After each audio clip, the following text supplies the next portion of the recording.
Då är vi tillbaka och vi kommer byta till engelska because I'm about to welcome Julian Borg-Barthet. Sorry, Julian, I just screwed up your introduction. But I'm so happy to have you with me. You're the Chief Commercial Officer here on Lady Luck Games, and you're going to give us a presentation of your company. And after your presentation is done, I'm going to keep an eye on the questions here in the live chat and see if we get any. And I'm just going to ask them to you when you're done with your presentation. So without further ado, let's start your presentation, Julian. Sure. Deep dark waters are rougher than ever. A brave traveler has woken up the ruler of Tenochtitlan. Enter the mystic pyramid and discover the treasures of Tizok. Relish the colorful graphics and tribal music. This 6-reel slot has over 15,000 ways to win and is packed with marvelous features. Powerful wilds help in creating winning combinations, and those wins will trigger respins. Mystic coins can award you with cash prizes or an extra life in the bonus game. Gargoyles can appear on the reels with 5 symbols and change them all into wilds. Craving for more? Connect the entrance to the pyramid and enjoy the gripping bonus game. Avoid frightening ghosts and collect as many coins as possible. Let this charmed dice be on your side. Impatient wayfarers hungry for the Aztec gold can use the buy bonus at any needed time. Those amazing features award you with a win up to 20,000 times your bet. Get ready for the lifetime adventure and give it a spin. The Treasures of Tizok, coming soon.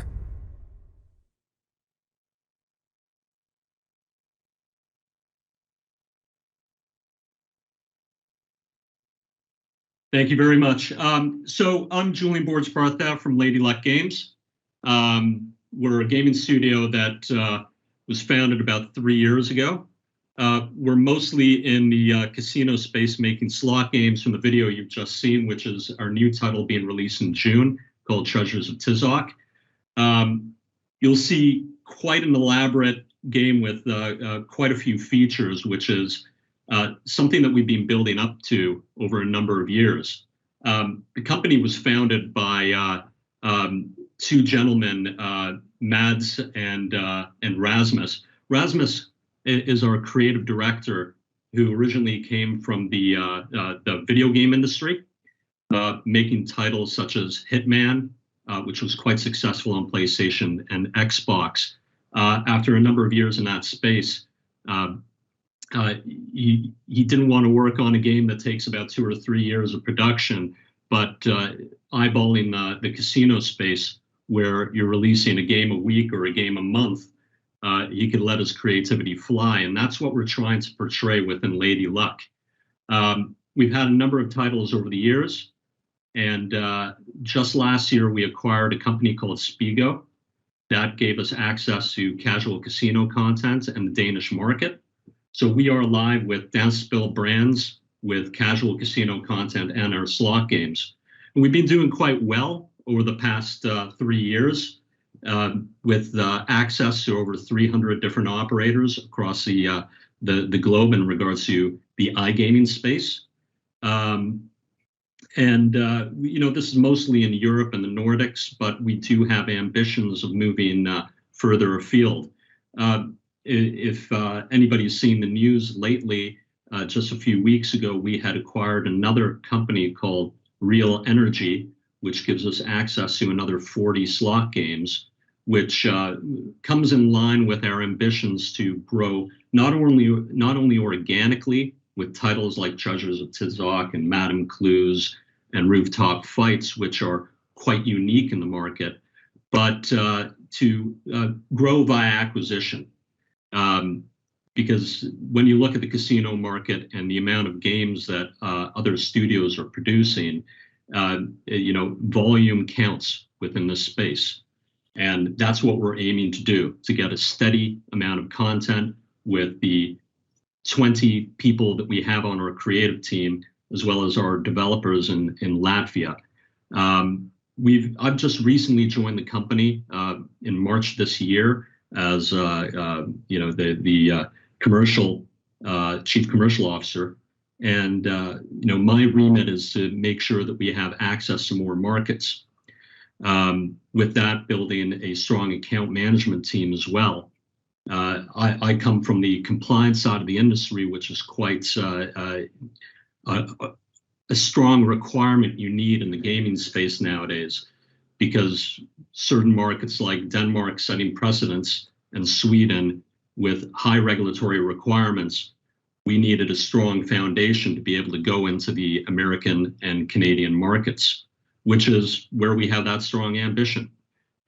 We are already talking to a number of operators to make sure that we have that foothold within the next 6 months. That being said, the creative content that we have available, we are slowly growing in terms of the types of games that we have available to the market. In comparison to other gaming companies and in this space, and the current market volatility, we are at a very cheap share price at the moment, which is why we're pushing out into the market to get that extra investment to push into the North American space. Reason for that, there's a lot of appetite for acquisition, and that's where we want to be over the next few years. We're aiming for to be acquired by some of the big players like Light & Wonder, which used to be referred to as Scientific Games, until they've consolidated and sold off their lottery division. They're picking up new game studios every month, and we feel that we're ripe for acquisition at the right time. But as we reach that point in our growth, we are pushing hard for really great content, unique content, and that's what the operators are looking for. From my point of view, in terms of that organic growth in unique slot content, we're also producing custom game content as well for Danspil, which is their few brands. We've got exclusive content for them. And we're also working with branded games. We've signed a deal with King Features, which is a licensing outfit that has ownership of titles like, brands like Popeye and Flash Gordon. And we're now releasing games within the next few months that take advantage of our unique feature sets and mechanics to be able to release them out into the market from that side. Just looking at some of the types of games that we provide, and just listing out some of I've just got ahead of myself. I apologize. It's my first time doing this sort of thing. These are the types of premium slots that we provide. Valley of the Muses, Valhalla, Orango Tango. They're all doing well within the casino space. We've also got the 12 casual casino games, which we had acquired from Spiegel, which is now listed as casual games under the Lady Luck brand. These particular types of games work very well in the Nordic markets and with lottery brands, which we're pushing towards. And the Real Energy brands that we bought, such as Fortunes of the Jungle, Dark Spells, and especially Ella's Riches, have done remarkably well across Europe and Asia. And these are the kind of strengths that we're taking on board to be able to push out even stronger under our account management and our routes to market. Again, I described the bespoke brands, the bespoke games that we have, such as the games that we've been producing for Danspil. They're doing incredibly well. Let's move into our products. We've got unique mechanics, exciting bonuses and jackpots tournaments, and we are now offering buy bonuses, which VIP players are asking for on a daily basis from some of the tier 1 operators that we're working with. They don't want to wait to get to the bonus round. They want to pay for that opportunity right away. Our gamification tools have become quite important within the industry space. People want to play against each other. People want to win points. and it's incredibly important for our retention strategy. We do have our own tournament engine, which is quite unique within the within the game studio space. A lot of people have their own remote gaming server platforms, but we are one of very few that have a tournament engine already available to us due to our acquisition of Spigo. In regards to the types of the approach that we're taking in the space, we are taking a very business intelligence approach in regards to data. We've just signed a deal with Future Anthems, which gives us a top-of-the-line BI tool, mostly built on Microsoft BI, but ready-made for casinos for us to be able to track our games and compare them across markets. Now, in regards to the gaming space, if nobody's quite familiar with it, it is a multi-billion euro market. And with that's from the operator side, and we're feeding into that by licensing our content out to it and taking a share of that with every game that's played. Now, in regards to our roadmap of games, which I've touched on previously before I forgot to start my presentation, we do have a number of titles that we are releasing over the next 3 to 4 months, starting with Las Vegas. We've released to a small share of our operators, and Treasures of Tizoc, which is our headline game for this year after the release of Madame Clues and Cherry Supreme, which has done very well in the market. We are re-releasing a title called Valhalla Wild Hammers, which adds extra feature sets to an already popular game in the market. And Cullenhaven, and I know I'm mispronouncing this, is a title that is specifically bespoke to the Denna brands, which we will be releasing at the end of this month. Beetle Bailey and Flash Gordon are also King Features branded games, which are also within the roadmap. As I explained about the market expansion, the iGaming industry relies quite heavily on licenses. Majority of European markets do not require us to hold a B2B license, so we are taking it upon ourselves to expand to specific markets that do require them. And we're talking about the UK and Malta in that matter. And we're also aiming for a Gibraltar and a Curacao license to be able to bolster that distribution. With that being said, the American market, including Canada, does require B2B licenses, which we're already in preliminary stages to be able to apply for those licenses and take our games to those particular markets. I mentioned some of the 300 plus operators that we're already distributed on. That includes tier 1 casinos like Video Slots, the Betson Group, Tipico, Casumo, and Aspire Global, just to name a few that you see on the screen there. Back to King Features, it was a very, very exciting opportunity for us. Gives us access to Popeye, Beetle Bailey, and Flash Gordon. We are pushing towards our unique game mechanics and feature sets to be able to really champion these games in the market. The fact that markets such as Denmark, which I wasn't quite aware of before, Beetle Bailey as a character set has done very, very well over decades within that particular region. And we're hoping that this game is going to do incredibly well. I mentioned the Real Energy acquisition again, which we had purchased for 2.5 million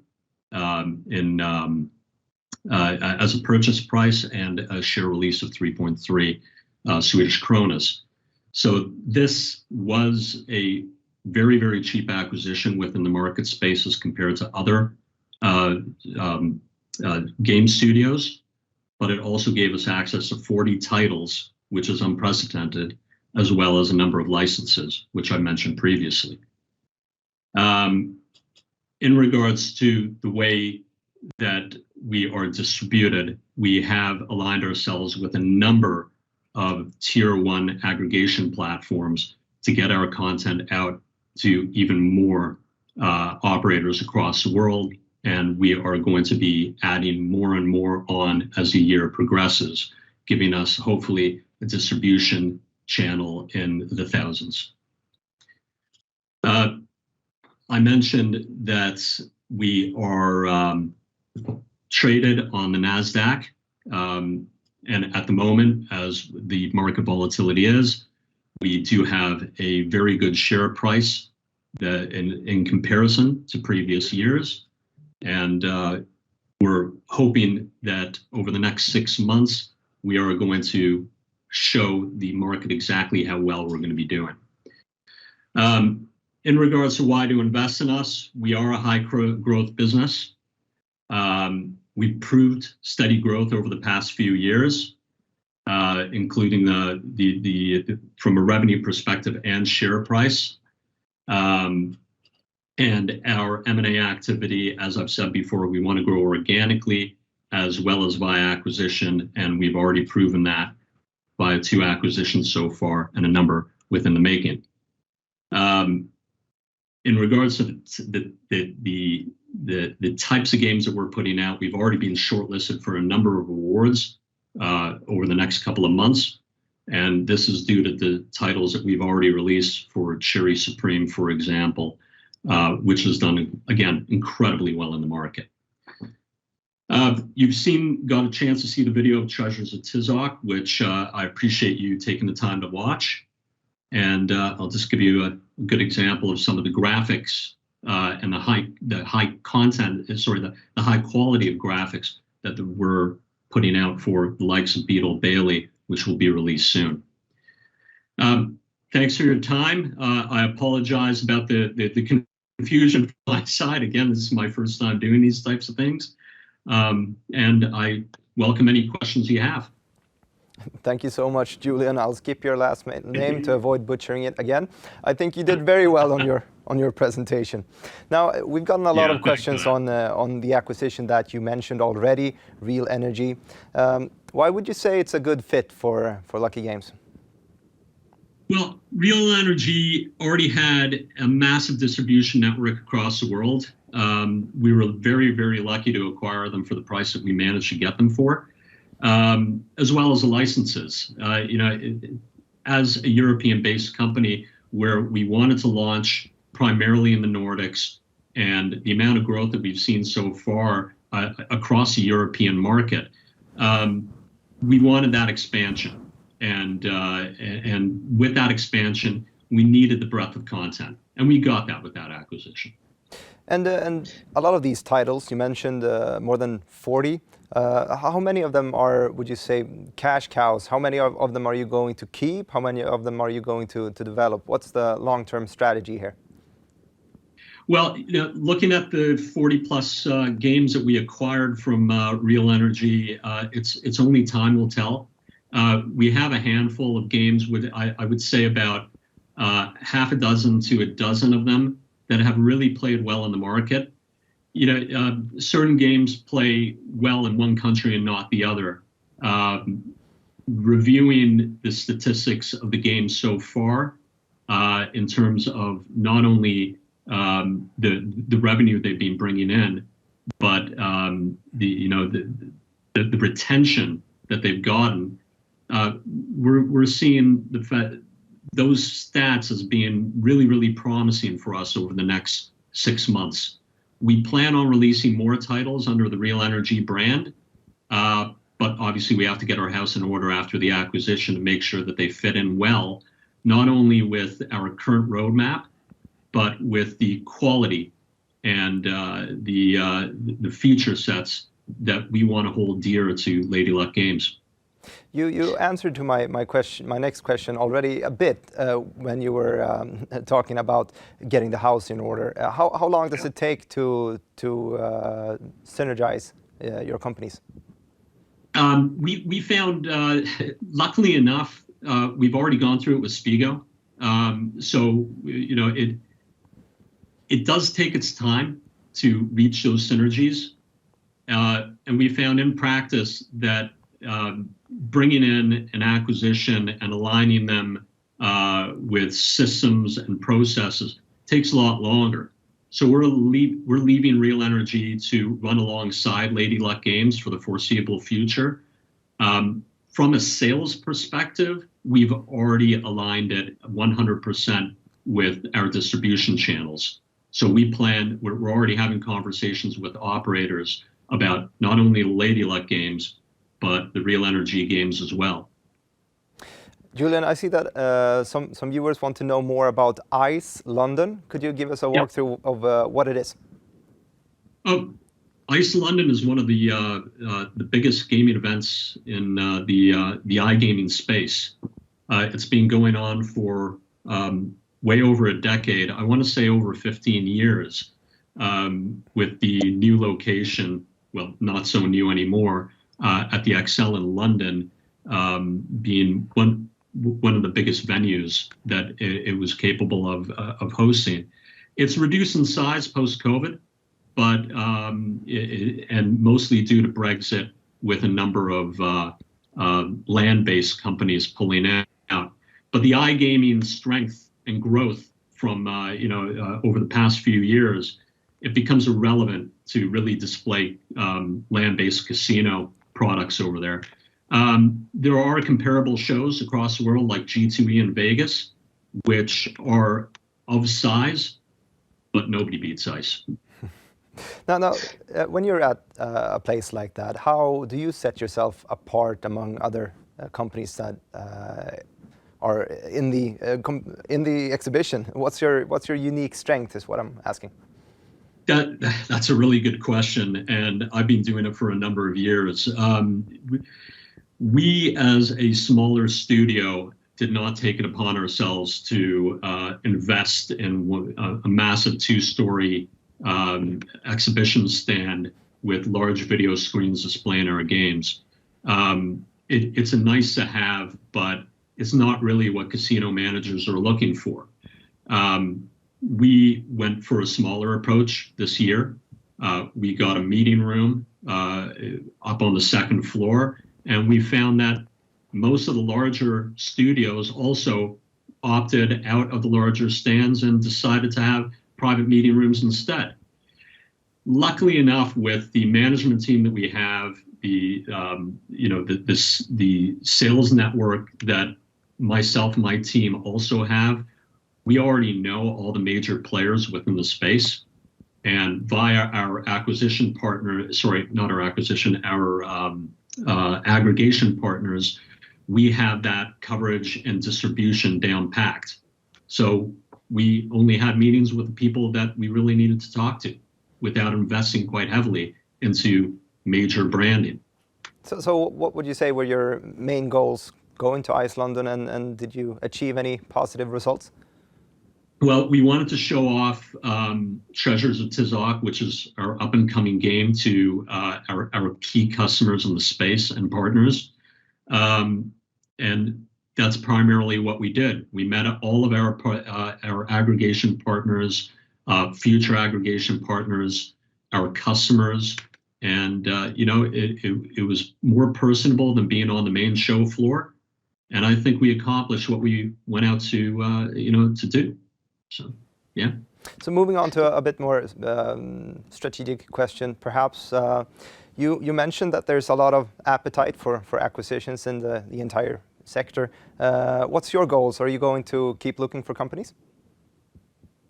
Yeah, there are a lot of companies out there that have incredible value to them. And there are a lot of companies out there that may not have face value, but they have a lot of strength within their production environments, distribution channels, and we're earmarking every single one of them to see whether they're a good fit for Lady Luck. Okay. You mentioned as well that the share price is good now compared to earlier years, or well, cheaper. If you take this to regard that the global environment is, or well, the capital markets are quite tense, how would you say the possibility to make acquisitions moving forward? Is it harder to raise capital, and with the price of your share, is it harder to be able to accomplish anything? It's, I guess the easy answer is right now it is incredibly difficult. But that's not stopping us in any way, shape, or form. We have a really good investment network that when we have the right acquisition that we're looking at, we have the ability to acquire. And luckily enough, the types of investors that we're working with are already present within this space and recognize what those acquisitions will do for our market cap as well as our growth. So it's, in a way, I'm saying it is difficult, but not for us. I've got one more question about the acquisitions as well. It's regarding real energy again. What would you say are the main cost-cutting exercises that you can do when you acquire such a company? Where can you cut the costs? It's all down to consolidation, and that's down to technology, services, distribution. We're managing to get better prices with the amount of games that we have within our portfolio for distribution. There are a number of factors that we're taking into consideration. Marketing, on the other hand, running two brands side by side, we're lucky enough to have a very, very strong marketing team. From a B2B perspective, there is one of the best that I've ever managed. We don't see it costing us more, but there's still that extra effort of running those two brands side by side. Other than that, it's finding those savings where we can, because running two companies side by side with different server requirements, different distribution channels, you could see that there are easy savings right out of the box. Julian, I'm going to ask you one last question. Could you pitch why one should invest in Lady Luck Games? Right now, the market is thirsty for acquisition, and at the moment we are at a really good price. Our projected growth is phenomenal. The market at the moment, when you were looking at the iGaming space during COVID, it was going from strength to strength in terms of the amount of plays we were getting and new player acquisition. We're at the moment seeing the types of games that we're producing and the ability for us to make that impact in the market at such a cheap price. I hate saying a cheap price, but at the moment it's a reality of the situation that, to me, it's an easy investment. Julian, thank you so much for taking the time joining us today. No problem. Thank you for having me.